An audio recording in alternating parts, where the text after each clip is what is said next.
Narcissist പെണ്ണ് ഭാഗ്യദേവതയാണോ? മെഹുന ആരംഭിക്കലാമാ?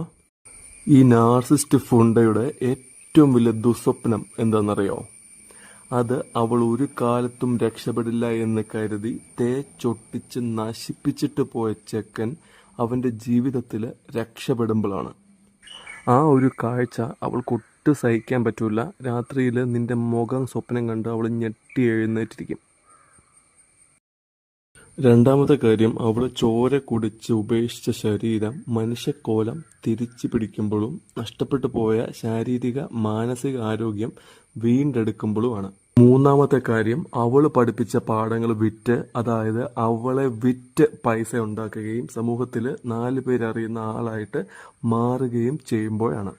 അവളുടെ revenge അവളുടെ ബോഡി കൗണ്ട് കൂട്ടുക, എന്നിട്ട് കാശുള്ള ഒരു പൊട്ടനെ കെട്ടി അവനെ മാനിപ്പുലേറ്റ് ചെയ്ത് ശിഷ്ടകാലം ജീവിക്കുക എന്നുള്ളതാണ്. പക്ഷെ നിന്റെ റിവെഞ്ച് നിന്റെ ഗ്രോത്ത് ആയിരിക്കണം ബ്രോ. നിന്റെ വളർച്ച അവളുടെ ദുസ്വപ്നമാണ്. സോ ആ ദുസ്വപ്നം കാണിച്ച് ഡെയിലി അവളുടെ ഓർക്കം കളയാനായിട്ട് അവളെ ഒരു മോട്ടിവേഷനായി കണ്ട് കട്ടയ്ക്ക് പണിയെടുക്കണം ബ്രോ. ആ നാർസിസ്റ്റ് ഫുണ്ട ശരിക്കും ഒരു ഭാഗ്യദേവതയാണ്.